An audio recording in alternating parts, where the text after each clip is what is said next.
Right now, millions of Americans are checking their mailboxes and online accounts, waiting to see exactly how much their Social Security check will increase in January. Here's what's actually happening. The Social Security Administration confirmed a 2.8% cost of living adjustment for 2026, affecting 75 million Americans. For the average retiree, that translates to roughly $56 more per month, with monthly checks rising from about $2,008 to approximately $2,064. But there's more to this story than just the COLA increase. The maximum benefit for workers claiming at full retirement age jumps to $4,152 per month, and those waiting until age 70 can receive up to $5,251 monthly. Additionally, thanks to recent legislation eliminating the Windfall Elimination Provision, about 2.1 million affected beneficiaries are seeing an additional $360 bump in their monthly checks. The real question is, are you getting everything you're entitled to? Because while some retirees will see modest increases, others are discovering they qualify for substantially higher benefits they didn't even know existed. Whether it's survivor benefits, spousal adjustments, or payments you earned but never claimed, understanding these December 2025 changes could mean the difference between scraping by and living comfortably in retirement. Now, I know what you're thinking.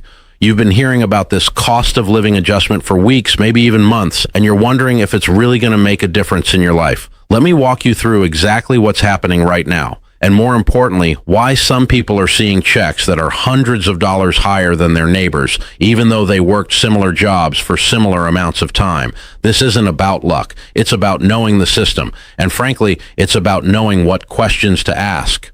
Let's start with what everyone's talking about, this 2.8% cost of living adjustment. The Social Security Administration announced this back in October, and it officially kicks in with your January 2026 payment. Now, 2.8% might not sound like much when you first hear it. In fact, I've heard plenty of folks say it barely keeps up with their actual expenses. And you know what? They're not wrong to feel that way. But here's what that percentage actually means in real dollars. If you're receiving the average retirement benefit, which has been sitting at around $2,008 per month, you're looking at an increase to approximately $2,064. That's about $56 more every single month, which works out to roughly $672 more per year. Now, is that going to change your life overnight? Probably not, but it's not nothing either. That could cover a couple of utility bills, help with groceries, or maybe contribute toward those prescription costs that never seem to stop climbing. But here's where things get really interesting, and this is the part that a lot of people miss. That 2.8% increase applies to whatever benefit you're currently receiving. So if you're already receiving a higher benefit because you waited longer to claim or because you had higher earnings throughout your career, that 2.8% is being calculated on a bigger base amount. This is why you might hear about someone getting a $150 increase while you're only seeing $50 more. It's not that the system is treating anyone unfairly. It's that the percentage is being applied to different starting points. And this brings us to something crucial that I want you to understand, because it affects decisions you might still be able to make even if you're already receiving benefits. The maximum Social Security benefit for someone retiring at full retirement age in 2026 is now $4,152 per month. Think about that for a second. That's nearly double what the average person receives. And for those who wait until age 70 to start collecting, that maximum benefit jumps all the way up to $5,251 per month. Now, before you start thinking that ship has sailed if you're already collecting, stay with me, because there are still strategies and adjustments that might apply to your situation. But first, let's talk about how someone actually qualifies for these maximum amounts, because understanding this helps you see where you fall in the system and whether there might be benefits you're leaving on the table.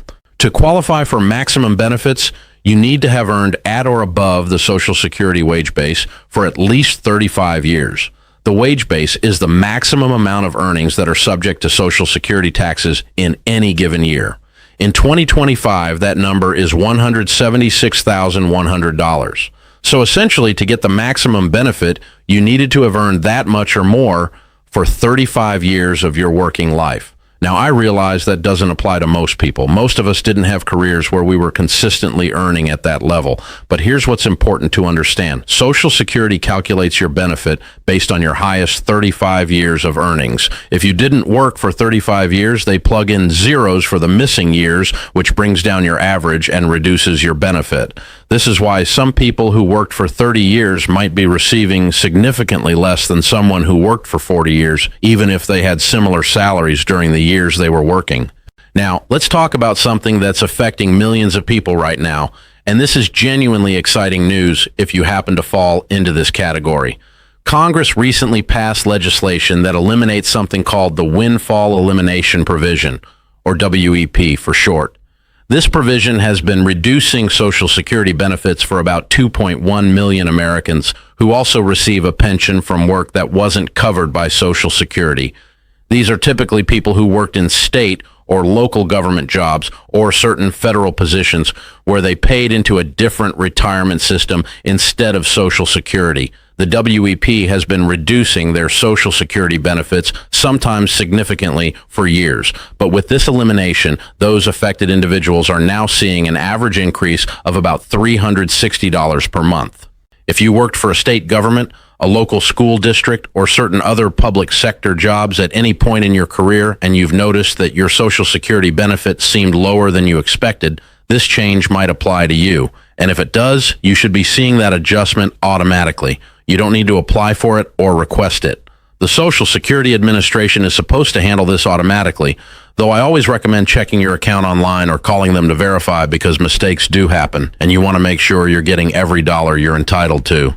Let me tell you something else that a lot of people don't realize. Your Social Security benefit isn't just frozen in time once you start collecting.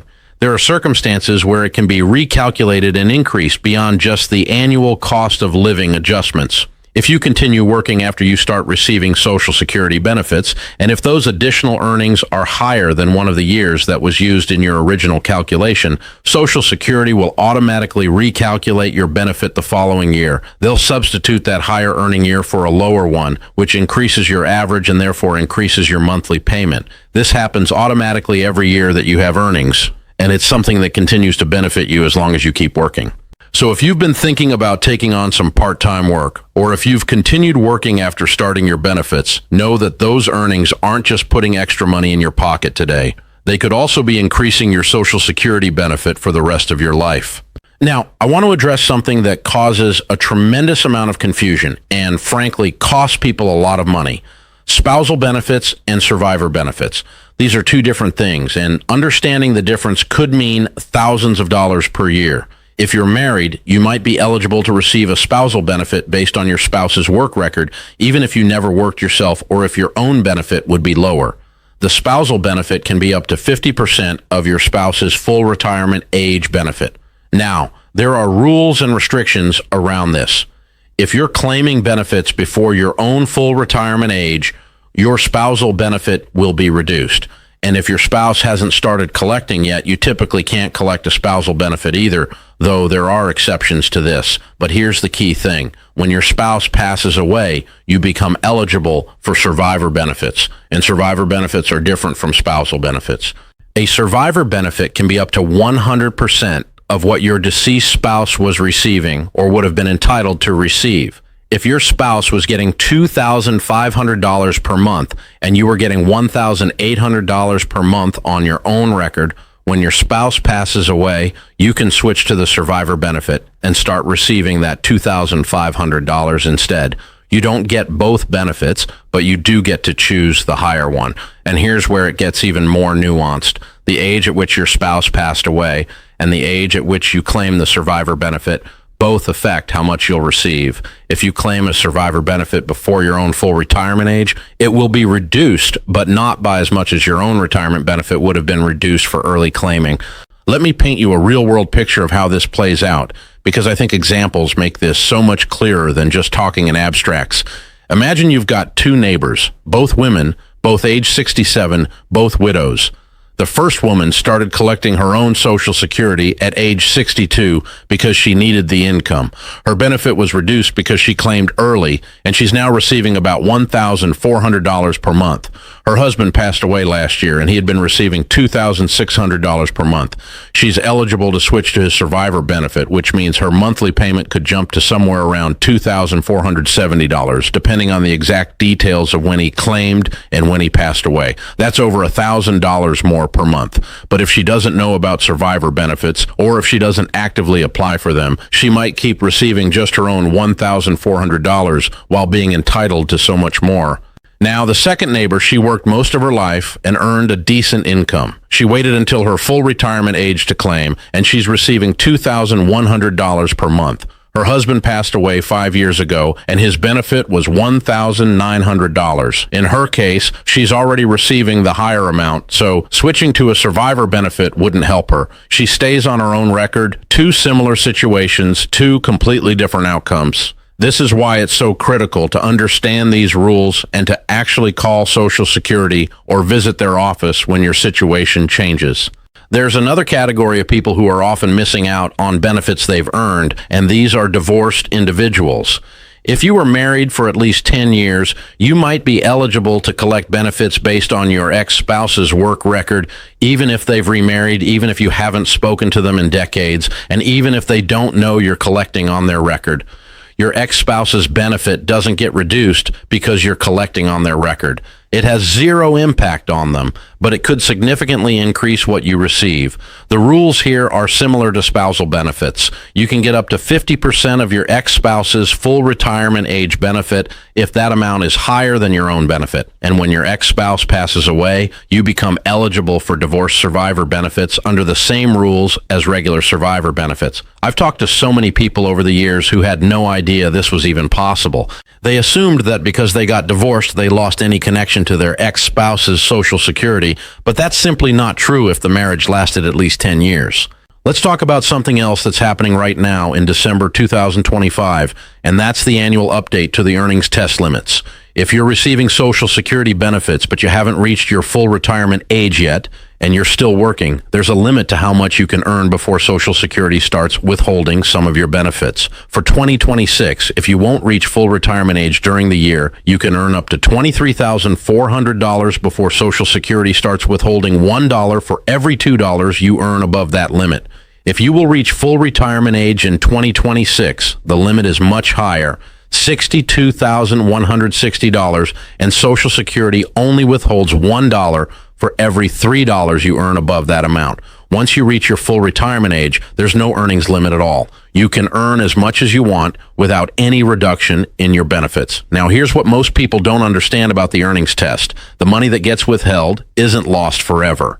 When you reach your full retirement age, Social Security recalculates your benefit to account for the months when benefits were withheld and your monthly payment increases. It's essentially being given back to you over time. But in the short term, if you're under full retirement age and still working, you need to be aware of these limits, or you could end up with an unexpected reduction in your checks or even an overpayment that you have to pay back. Now, I want to shift gears for a moment and talk about something practical that you can do right now today to make sure you're getting everything you're entitled to. Go to the Social Security website and create a My Social Security account if you haven't already. This gives you access to your benefit statement, your earnings history, and estimates of what you'll receive at different claiming ages. But more importantly, it allows you to see exactly what you're currently receiving and verify that the December 2025 increases have been properly applied. Log in January and check that your payment reflects the 2.8% cost of living adjustment.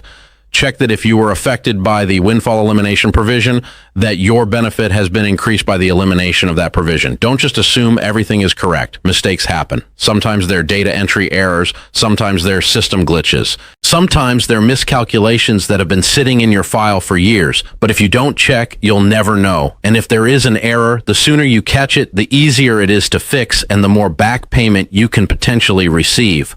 Here's something else that deserves your attention. Medicare premiums are also adjusted every year, and these are automatically deducted from your Social Security payment if you're enrolled in Medicare Part B. For 2026, the standard Part B premium is $185 per month, which is an increase from 2025. This means that even though you're getting a 2.8% COLA increase in your gross Social Security benefit, your net payment after the Medicare premium is deducted might not increase by quite as much. This is something that frustrates a lot of people, and understandably so. You hear about this cost of living adjustment, you get excited about having a little more money, and then you realize that a chunk of it is going right back out to cover increased Medicare costs. It's important to factor this into your expectations and your budget.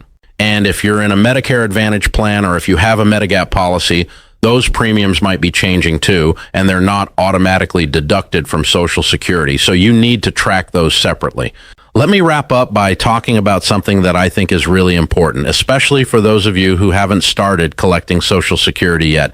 Every year you delay claiming Social Security beyond your full retirement age, your benefit increases by about 8% up until age 70. After 70, there's no additional benefit to waiting, but that 8% annual increase is guaranteed, and it's one of the best returns you can get on anything in today's financial environment. If your full retirement age is 67 and you wait until 70, you're looking at a 24% increase in your monthly benefit for the rest of your life. That's substantial. Now, I know the decision of when to claim is complicated. It depends on your health, your financial needs, whether you're still working, whether you're married, and need to coordinate with your spouse's claiming strategy. But if you can afford to wait, if you have other income sources or savings you can tap into, delaying Social Security can make a significant difference in your financial security later in life. The bottom line is this. The December 2025 updates to Social Security are bringing more money to 75 million Americans starting in January. For most people, it's a modest increase that helps but doesn't dramatically change their situation. But for some, especially those affected by the Windfall Elimination Provision elimination, it's a significant boost. And beyond these automatic increases, there are strategies and benefits that many people simply aren't aware of. Spousal benefits, survivor benefits, divorced spouse benefits, recalculations based on continued earnings. These are all opportunities to maximize what you receive. Don't leave money on the table because you didn't know to ask the right questions. Take the time to understand your situation, check your records, and reach out to Social Security if anything seems off or if you think you might qualify for additional benefits. This is your money. You earned it. Make sure you're getting every dollar you deserve.